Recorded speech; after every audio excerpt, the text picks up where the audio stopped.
Je donne maintenant la parole à son Excellence Abdoulaye Maïga, vice-premier ministre, ministre d'État, ministre de l'administration territoriale et de la décentralisation du Mali.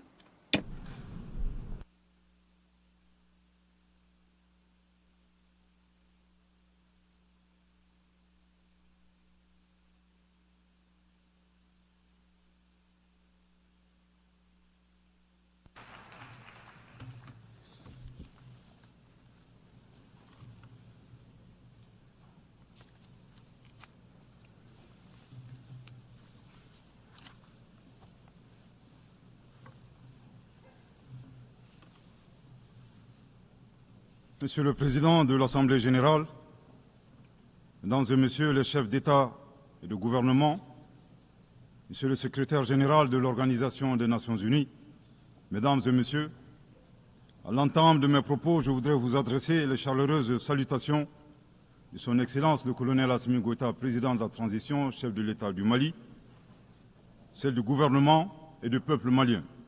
Je voudrais ensuite vous adresser, Monsieur le Président, les chaleureuses félicitations de la délégation malienne pour votre brillante élection à la présidence de la 79e session de l'Assemblée générale. Votre beau pays, le Cameroun, pays africain frère et ami, entretient d'excellentes relations avec mon pays. Vous pouvez compter sur le soutien total du Mali dans l'accomplissement réussi de votre mandat. Je saisis également cette occasion pour féliciter votre prédécesseur, l'ambassadeur Denis Francis de Trinidad et Tobago, pour la manière remarquable avec laquelle il a conduit les travaux de la 78e session de l'Assemblée générale. Enfin, permettez-moi de réitérer à Monsieur le secrétaire général de l'ONU, Monsieur Antonio Guterres, nos encouragements à poursuivre les efforts pour la réalisation des nobles objectifs de notre organisation commune. Monsieur le Président, le 26 juin 1945, en signant la Charte des Nations unies à San Francisco, les peuples se sont résolument engagés, je cite, à préserver les générations futures du fléau de la guerre qui, 2 fois en l'espace d'une vie humaine, a infligé à l'humanité d'indicibles souffrances. Fin de citation. Aujourd'hui, l'occasion nous est offerte de nous prononcer sur le thème suivant, ne laisser personne de côté, agir ensemble pour la promotion de la paix, du développement durable et de la dignité humaine pour les générations présentes et futures. Le choix de ce thème qui intervient 79 ans après la signature de la Charte des Nations unies est-il un pur hasard ou le résultat d'une construction mentale? Nous l'ignorons. Cependant, force est de constater malheureusement que se pose encore avec forte acuité la problématique de la préservation des générations, non seulement celle du futur, mais également la nôtre. Est-ce pour autant un échec des Nations unies? Incontestablement, une évaluation objective avec des recommandations réalistes de notre système collectif serait salvatrice pour notre devenir. Monsieur le Président, le Mali salue la pertinence de ce thème qui est d'une actualité brûlante, tant il est vrai que les tensions et les guerres en cours continuent, hélas, de menacer la paix et la sécurité internationale, le développement et les droits fondamentaux des populations. Cette remarque est celle d'un pays qui a connu depuis 2012 une crise multidimensionnelle complexe ayant entraîné la perte de plus de la moitié de son territoire et de nombreuses victimes innocentes, suite à une association à la fois incestueuse et opportuniste de groupes terroristes et de groupes armés. Monsieur le Président, le drame du Mali remonte à l'allégeance à Al-Qaïda du groupe salafiste pour la prédication et le combat, le GSPC algérien, le 11 septembre 2006, exacerbé par l'intervention militaire hasardeuse de l'OTAN en Libye en 2011. La déstabilisation de ce pays frère a aggravé les facteurs d'insécurité dans nos pays, à savoir le terrorisme, les trafics en tout genre, le blanchiment de capitaux, les conflits communautaires manipulés par les terroristes et leurs sponsors étatiques étrangers et les actions violentes d'individus isolés. Pour leur part, les autorités maliennes, après avoir fait le constat de l'échec des forces internationales présentes sur le territoire national depuis 2013, ont décidé de reprendre leur destin en main. Ainsi, depuis le 7 juin 2021, après la prestation du serment de son Excellence le colonel Assimi Goïta comme président de la transition chef de l'État, s'est ouvert un vaste chantier d'équipement et de réorganisation des forces de défense et de sécurité associé à un projet de refondation du Mali. Les Assises nationales de la refondation, lancées en décembre 2021, ont permis aux Maliens de procéder à un diagnostic exhaustif des causes de la crise, puis d'adopter 517 recommandations pertinentes. À ce sujet, après avoir vécu une insécurité imposée par l'état de nature, le constat concernant le Mali est effarant. Violenté, humilié, pillé et torpillé, abandonné en plein vol, poignardé dans le dos, les expressions ne sont pas limitatives pour décrire la souffrance subie par le peuple et les forces de défense et de sécurité maliens. Fort de cette expérience et réalisant que le péril malien ne résultait que de l'état de nature, son Excellence le colonel Assimi Goïta, président de la transition chef de l'État, s'est contraint d'élaborer une vision réaliste de la géopolitique en convoquant un proverbe populaire en langue bambara, ici traduit librement et contextualisé, je cite, « La succulence de la sauce des uns dépend du pillage des bovins des autres ». Fin de citation. Thomas Hobbes, décrivant l'état de nature de manière identique, affirmait, je cite, que l'homme est un loup pour l'homme.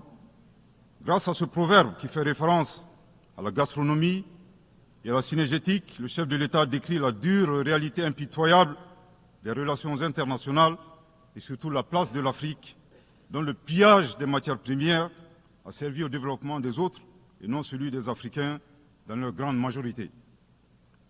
À cette vision s'ajoute une orientation du chef de l'État qui appelle les Maliens, dans le cadre de la refondation, à redevenir eux-mêmes.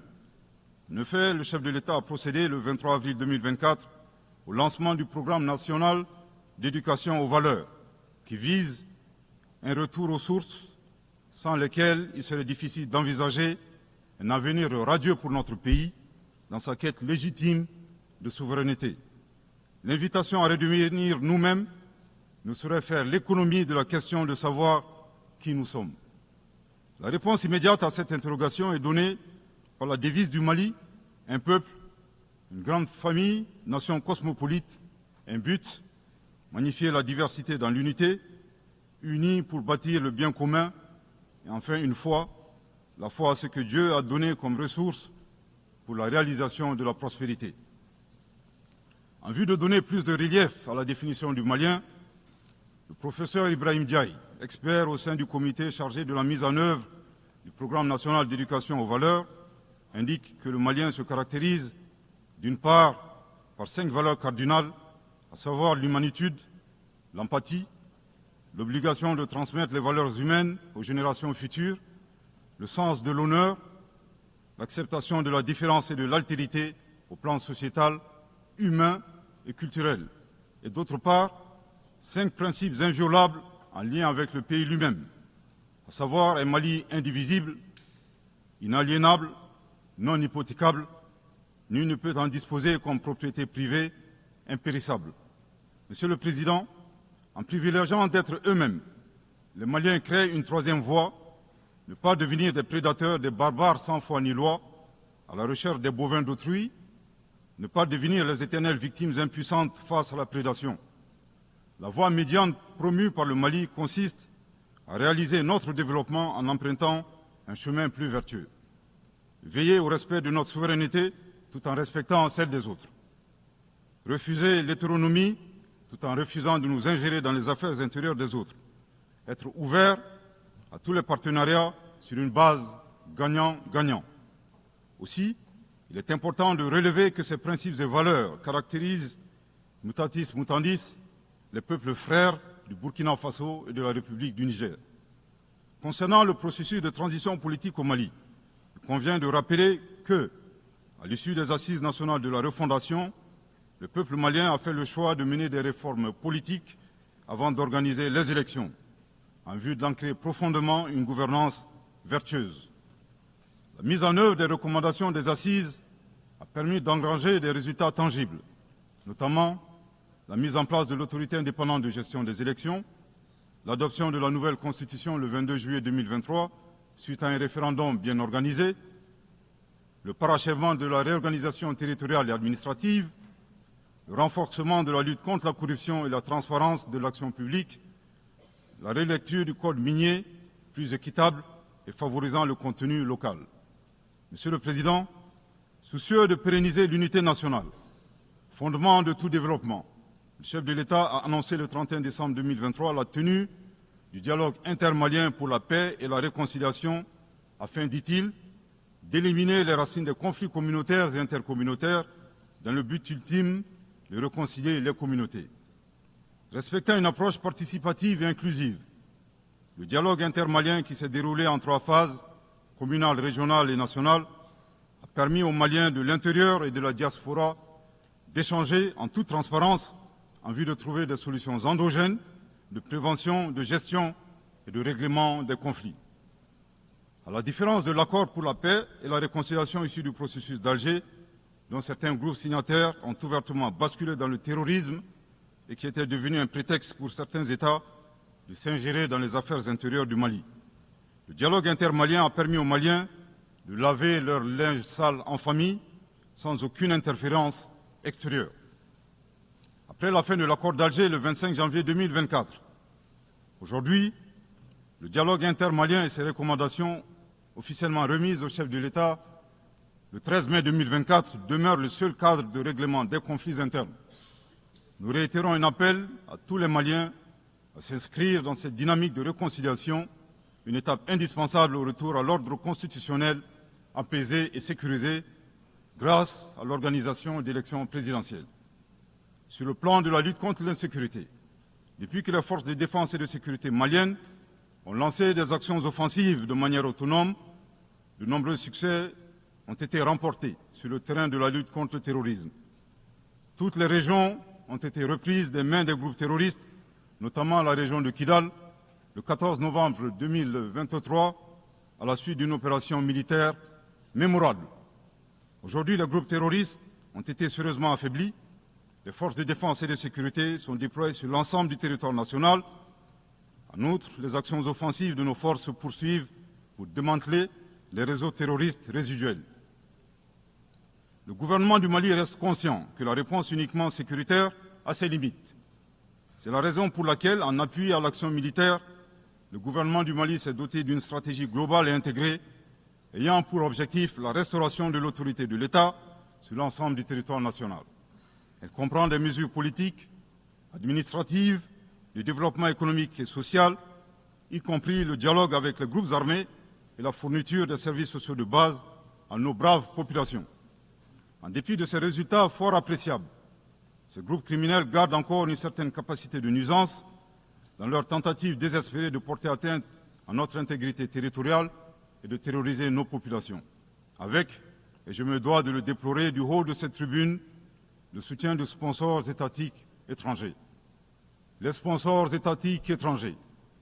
Après des années de dénonciation de ces acteurs étatiques qui soutiennent le terrorisme international, les autorités ukrainiennes ont violé ouvertement et de manière inédite la Charte des Nations Unies, ainsi que les conventions et résolutions pertinentes des Nations Unies relatives à la prévention et à la lutte contre le terrorisme, lorsque des officiels de ce pays, ayant confondu la scène internationale et la scène de théâtre, ont avoué la participation active de leur pays à la lâche attaque terroriste ayant visé une patrouille des forces de défense et de sécurité du 24 au 26 juillet 2024 à Tinzaouatin, dans la région de Kidal.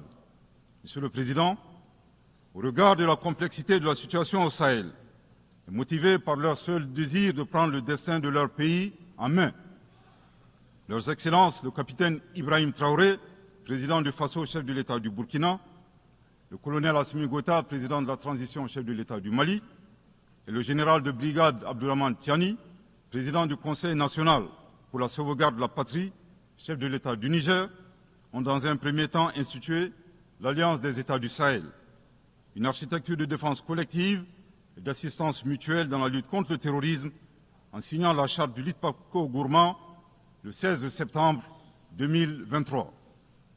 10 mois plus tard, précisément le 6 juillet 2024, les pères fondateurs de l'AES ont souverainement décidé de transformer ce mécanisme en une confédération centrée sur 3 axes: la diplomatie, la défense et le développement, avant de parvenir à terme à une fédération. En si peu de temps, des résultats édifiants ont pu être obtenus dans la lutte contre le terrorisme grâce à la mutualisation des moyens de défense, des opérations militaires conjointement menées et un engagement sans faille à éradiquer le terrorisme. C'est la raison pour laquelle les États membres de la Confédération des États du Sahel ont adressé le 19 août 2024 une lettre conjointe au Conseil de sécurité des Nations Unies pour dénoncer le soutien des autorités ukrainiennes au terrorisme international, condamner l'agression contre le Mali, demander au Conseil de sécurité de prendre des mesures appropriées contre les autorités ukrainiennes. Soit dit en passant, qu'il me soit permis de rappeler que ce nouvel envoi de lettres intervient pendant que le Mali attend encore la suite réservée à une précédente lettre de saisine du Conseil de sécurité des Nations Unies en date du 15 août 2022 afin d'exposer les actes d'agression français à son encontre ainsi que leur implication dans la promotion des 3 formes de terrorisme au Sahel, à savoir le terrorisme armé, le terrorisme économique et le terrorisme médiatique. Couvrant une superficie de 2 758 000 km², avec 71 millions d'habitants, majoritairement jeunes, un potentiel économique exceptionnel, un sous-sol riche de la quasi-totalité des éléments du tableau de Mendeleïev, la particularité de la Confédération des États du Sahel réside dans l'état d'esprit des chefs d'État, des peuples et des forces de défense et de sécurité de la Confédération, forts de leur dignité et de leur honneur. Motivés plus que jamais par le sang versé des leurs, décidés à combattre le terrorisme sous toutes ses formes et honorer la mémoire des victimes, civiles comme militaires, sahéliennes comme étrangères, de la barbarie, déterminés à défendre l'intégrité de leurs terres et assurer leur prospérité de manière pacifique. Comme le stipule le préambule de la charte du Liptako-Gourma, qui fait référence à plusieurs organisations internationales, notamment la CEDEAO et les valeurs universelles. Au Seigneur de la guerre et du chaos, avec l'aide de Dieu, nous triompherons encore et toujours de vos œuvres funestes et diaboliques. Curieusement, depuis la création de l'AES, nous avons été surpris par l'hostilité farouche avec laquelle elle a été accueillie, en particulier par certains responsables de la CEDEAO, aux ordres d'entités impérialistes et néocoloniales. Le reste de l'histoire est connu. Amadou Hampâté-Bâ disait, je cite, « À trop vouloir jeter une grenouille qui vous dégoûte, elle finit par tomber dans une bonne mare. » Fin de citation.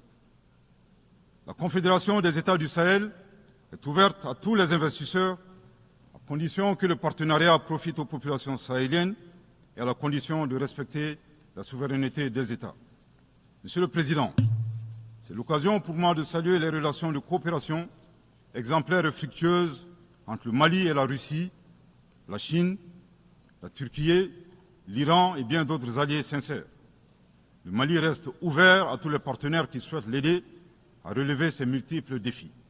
À cet égard, je réaffirme que le gouvernement du Mali reste disposé à poursuivre et à renforcer sa coopération avec l'ONU, notamment à travers les agences, fonds et programmes avec lesquels nous entretenons d'excellentes relations de coopération.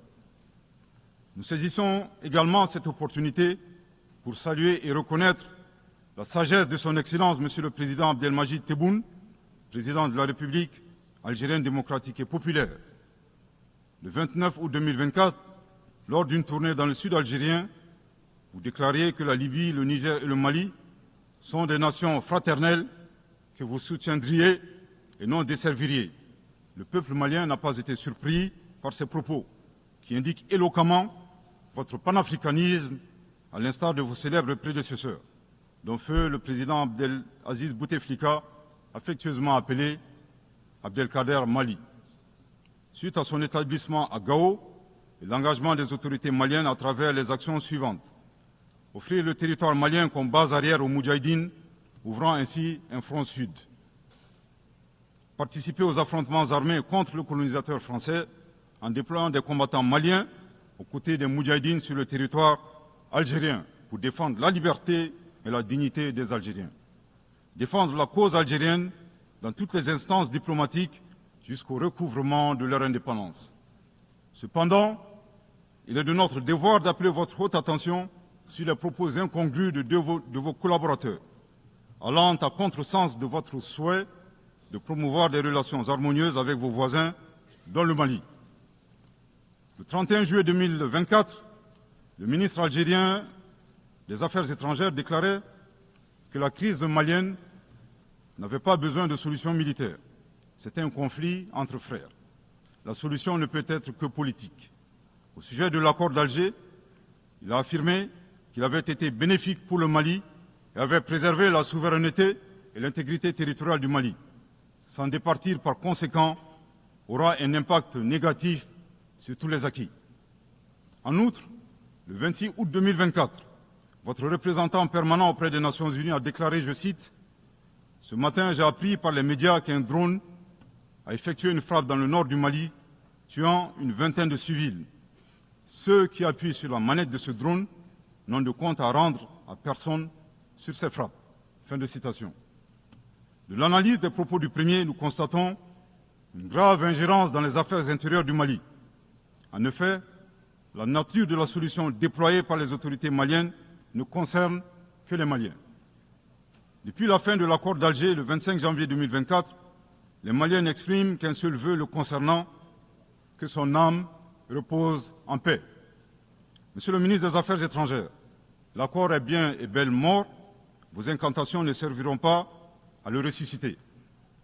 Vous me donnez l'occasion d'une part de vous réitérer que nul ne peut aimer le Mali plus que les Maliens, et d'autre part de vous rappeler que le Mali et son peuple ne seront pas des spectateurs face aux assauts et l'adversité. Pour chaque balle tirée contre nous, nous réagirons par réciprocité. Pour chaque mot employé de travers, nous réagirons par réciprocité. À bon entendeur, tant pis. Quant aux représentants permanents algériens, en plus d'offrir le gîte et le couvert, certainement avec de succulents plats de tchèque-tchouka et de chorba, à des terroristes et des renégats en débandade, son rôle d'estafette désorienté ne contribue guère à la promotion des relations de bon voisinage. De ces propos, il ressort des accusations graves et infondées. D'une part, la qualification de la nature civile des victimes à partir des médias est aventureuse et diffamatoire. Et d'autre part, en affirmant que les opérateurs de drones n'ont de compte à rendre à personne, il alimente une campagne de désinformation contre le Mali, tout en soutenant l'idée que les voyantes forces de défense et de sécurité maliennes seraient incapables de piloter des drones. Il me plaît ici de rappeler que la montée en puissance des FAMA n'est pas une vue de l'esprit, mais une réalité tangible qui a permis de reprendre le contrôle de l'ensemble du territoire national. Concernant l'usage des drones, les opérateurs sont bien des Maliens qui agissent avec professionnalisme, à l'instar du reste des forces de défense et de sécurité maliennes, et traitent les cibles terroristes suivant des procédures conformes aux normes internationales. À titre de rappel, il y a quelques années, les acteurs de l'instrumentalisation des droits de l'homme, déterminés à ternir la performance antiterroriste de l'armée nationale algérienne, ont mis en exergue la question subversive du qui tue qui. Aujourd'hui, nous sommes troublés que le représentant permanent algérien ait rejoint la tendance manipulatrice des droits de l'homme pour s'attaquer à l'armée malienne. Le Mali exige de ces deux énergumènes diplomatiques qui cessent d'entrer dans l'histoire à reculons. Manifestement, ils ignorent tout à la fois de l'histoire entre les peuples frères du Mali et de l'Algérie et la contribution exceptionnelle du Mali à la guerre de libération algérienne, et certainement de la géographie, car ils considèrent à tort le Mali comme une wilaya, c'est-à-dire une province algérienne. Je répète, le Mali exige de ces deux énergumènes diplomatiques qui cessent d'entrer dans l'histoire à reculons. Manifestement, ils ignorent tout à la fois de l'histoire entre les peuples frères du Mali et de l'Algérie et la contribution exceptionnelle du Mali à la guerre de libération algérienne et certainement de la géographie, car ils considèrent à tort le Mali comme une wilaya, c'est-à-dire une province algérienne. Je répète pour une dernière fois, le Mali exige de ces deux énergumènes diplomatiques qui cessent d'entrer dans l'histoire à reculons. Manifestement, ils ignorent tout à la fois de l'histoire entre les peuples frères du Mali et de l'Algérie et la contribution exceptionnelle du Mali à la guerre de libération algérienne et certainement de la géographie, car ils considèrent à tort le Mali comme une wilaya, c'est-à-dire une province algérienne. Monsieur le Président, sur la situation régionale et internationale, le Mali reste très attentif au développement en cours en Afrique et dans le reste du monde. Ainsi sommes-nous préoccupés par le niveau de violence au Moyen-Orient, notamment dans les territoires palestiniens occupés. Le peuple malien réaffirme son soutien au peuple palestinien frère dans sa lutte légitime pour l'autodétermination. Le gouvernement du Mali réitère son appui à la solution à deux États, Israël et la Palestine, vivant côte à côte, en paix et en sécurité, à l'intérieur de frontières sûres et internationalement reconnues. Nous condamnons sans réserve l'usage indiscriminé de la force par l'armée israélienne contre les Palestiniens. Au plan humanitaire, le Mali est préoccupé par la situation précaire des millions de réfugiés et de déplacés internes dans le monde, du fait des conflits armés, des catastrophes naturelles et des changements climatiques. J'ai en ce moment une pensée toute particulière pour mes compatriotes réfugiés dans les pays voisins, pays que je remercie pour leur hospitalité et leur générosité. Je voudrais les assurer que le gouvernement malien ne ménagera aucun effort pour continuer à les assister et pour créer les conditions leur permettant de rentrer dignement et en toute sécurité dans leur localité d'origine. Les multiples défis à la paix et à la sécurité internationale appellent à la réforme de l'architecture dédiée des Nations Unies. Dans la même veine, le Mali continue de plaider pour la réforme de la gouvernance mondiale politique, économique et financière afin de créer les conditions optimales et justes du développement de nos pays. Dans cette dynamique, le Mali continue de plaider pour la réforme des institutions financières internationales comme la Banque mondiale et le Fonds monétaire international. De même, nous saluons les modèles alternatifs et crédibles tels que les BRICS. Les changements climatiques constituent également une menace réelle pour les générations présentes et futures. Nous devons avoir le courage de sortir du dogmatisme ambiant et des jeux d'intérêts étroits concernant cette problématique. À cet égard, le temps est venu de mettre effectivement en œuvre les décisions de nos sommets et de nos COP. Il est nécessaire que les pays à l'origine du réchauffement climatique assument leurs responsabilités pleines et entières, y compris celle de soutenir les efforts des pays du Sud pour un développement respectueux de l'environnement. Monsieur le Président, pour terminer, je voudrais faire observer que cette 79e session de l'Assemblée générale se tient dans un contexte de défis immenses pour nos États et pour nos institutions multilatérales. La paix et la sécurité internationale n'ont jamais été autant menacées depuis les deux grandes guerres, y compris par le terrorisme international et l'extrémisme violent. Dans un tel contexte, il sera difficile d'atteindre les objectifs de développement durable à l'horizon 2030 en termes d'éducation, de santé, d'accès à l'eau potable, d'énergie et de justice. Cependant, malgré ces péripéties, le Mali reste disposé à jouer toute sa partition dans la mise en œuvre de ses engagements nationaux et internationaux, tout en gardant un certain espoir en l'avenir. Que Dieu bénisse le Mali et préserve les Maliens des forces obscurantistes et destructrices du monde. Que Dieu bénisse la Confédération des États du Sahel et préserve les populations sahéliennes des forces obscurantistes et destructrices du monde. Que Dieu bénisse l'Afrique et préserve les Africains des forces obscurantistes et destructrices du monde. Que Dieu bénisse le monde et préserve l'humanité entière des forces obscurantistes et destructrices du monde. Je vous remercie de votre très aimable attention.